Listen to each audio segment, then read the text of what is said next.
B is the probability that the copyright owner finds out. C, that if they do find out, they care. And D, how much they're going to do you for.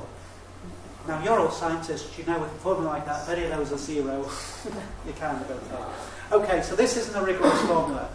This is intended as a device for you to think about risk assessments.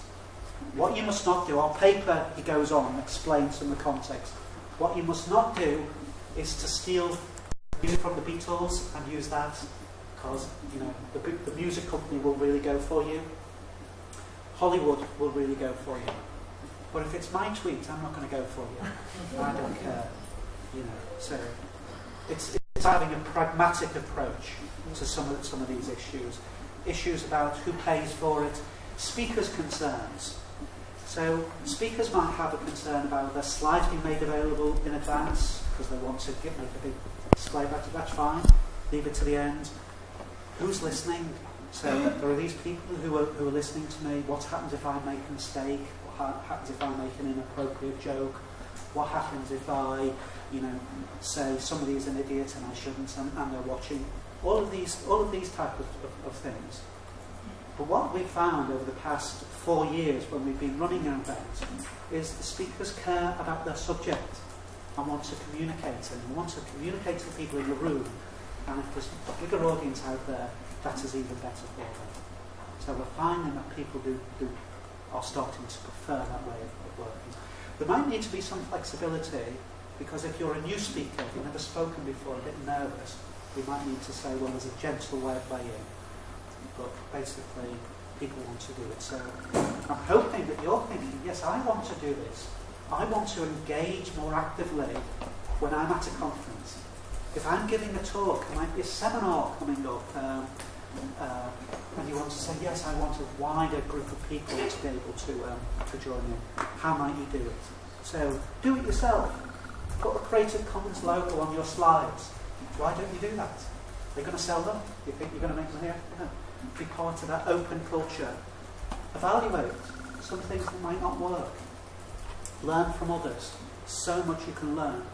And I'm hoping that some of that sharing of best experiences is happening on the channel. Do we have any statistics, by the way, Mikhail? So some experiences, as I said, Kirsty, she's now married, Kirsty Pitkin, and she's been doing this. She has a blog, which I'll talk about, but she's been doing this for a while. And sharing experience, she was giving a paper at a conference about amplified conferences, about our work. And while she was giving a talk, she had a picture on the screen, there's Kirsty down there, a picture of a screen of me. And somebody who was amplifying the conference says, oh my God, there's a giant Brian Kelly on the screen. And so I looked and I thought, this is really interesting. So those librarians in the audience, would you like to speculate about the rights issues associated with that? So you'll see there's me and there's a cartoon. So what we have is, was that a conference? A cartoonist took a cartoon of me. The cartoonist has rights. Somebody took a photograph of me holding this. Does the photographer have rights? Somebody took a photo of this. Do they have rights? This is David Harrison. Do I need his permission before that? There are some of the people in the background who I don't know. Are we going to clear all the rights from this? So we can start to see, well, we can get silly about these types of things. Oops, wrong. So Josie Fraser has said, here is her policy, which is a fairly pragmatic policy. Stephen Downes is quite interesting. Stephen Downes is a famous Canadian e-learning guru. And when I wrote that blog post, oh, by the way, I should have mentioned, you see that big W sign on the top left? That means that there's a blog post. If I move over it, it will go to the URL. So there's a blog post which is behind this, so you can explore and join in the discussions about this. Stephen Downes was saying, hang on a moment, if there's a conference being organised that is effectively being paid for by the taxpayer, if there's a speaker there, the taxpayer should have rights, that should be open. You should not be seeking permission from people, you should just do it. Because if a politician said something inappropriate, it wouldn't say, oh no, not allowed to do this, you know. That would not be acceptable.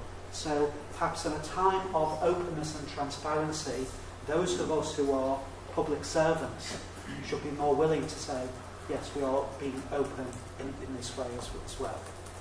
So, but there are risks. So one of the things I've developed, I'll be talking about this in Santander next week, is a risks and opportunities framework. So if you're thinking about using Web 2.0, you don't say, oh yes, we must use Twitter. I'm saying you first of all think about the purpose of your use of Twitter or Facebook or whatever.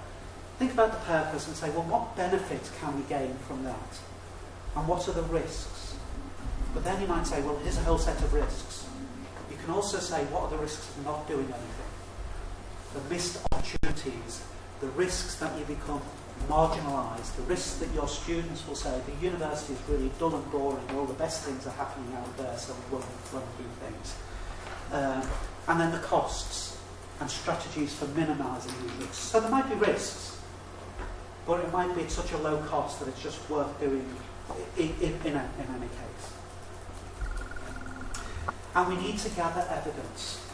So Professor Carol Goebel, well-known computing science at Manchester University, she gave a plenary talk at a conference. Her slides were uploaded to SlideShare. How many people viewed those slides? 20,870 views of those slides. She is having impact.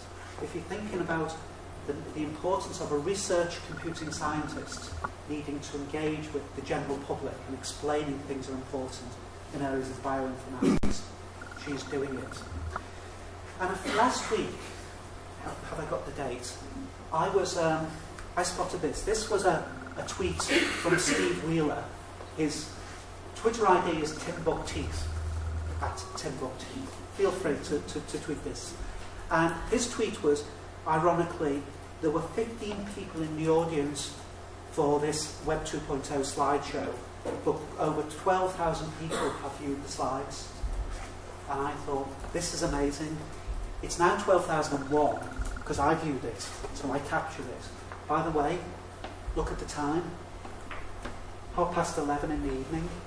I was in bed at the time, so this was being amplified into my bedroom, which is a bit strange. But this is ways in which people are doing learning. There have been some evidence that the iPhones and iPods and Android devices, peak time for accessing them will be after midnight. So people might be doing their learning in bed if we can make it possible. So this is SlideShare, which now works fine on a mobile device, so we can go through. So I suddenly started to think, this is fascinating. What was the important thing that Steve Wheeler did? Was it his seminar for 15 people, or was it the production of the slides for 12,000 people?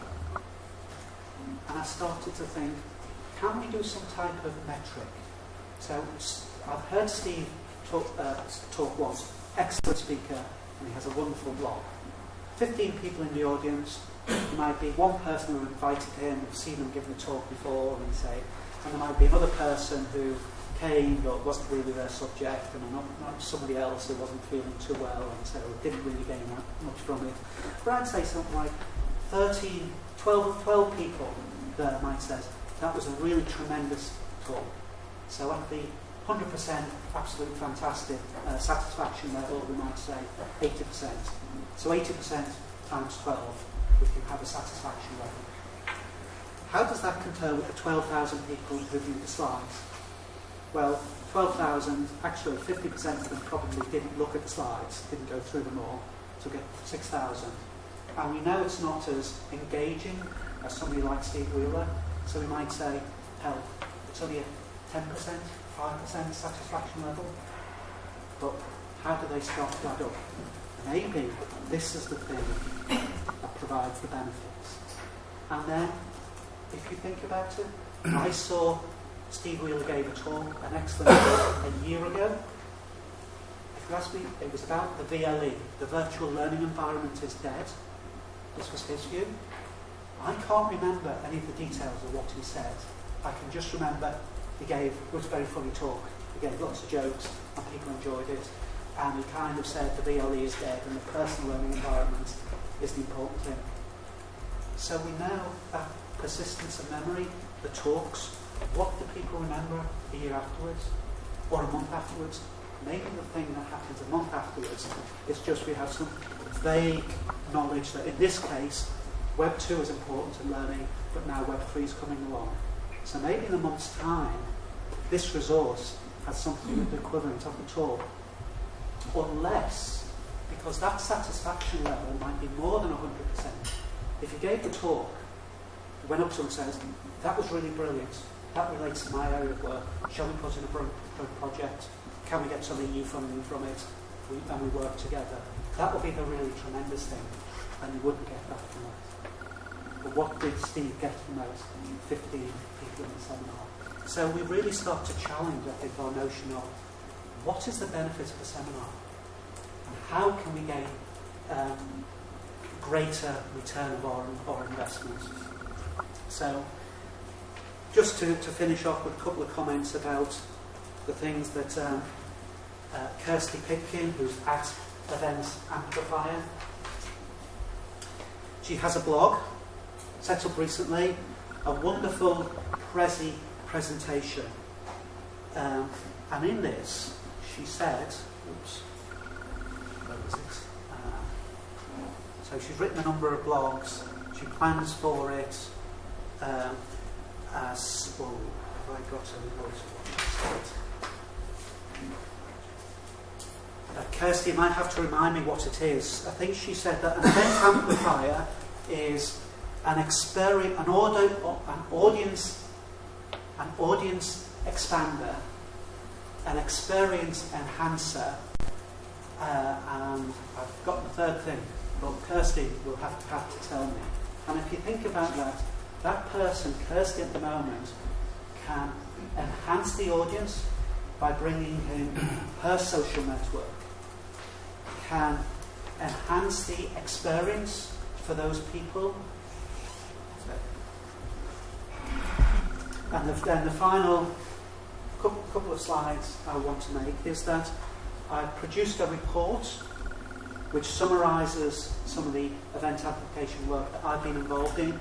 This has been published just 2 days ago, officially announced, on a commentable service in which we've encouraged people to give their comments. We're looking to make this available as a Creative Commons resource.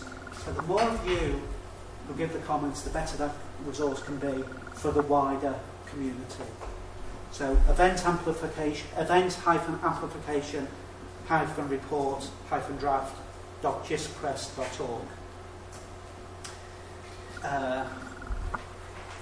And on the slides there will be some other links to other resources that are all available via the delicious bookmark, so you don't need to make notes now. And so, just returning to what I said at the start, University 2.0, I think we are seeing big changes with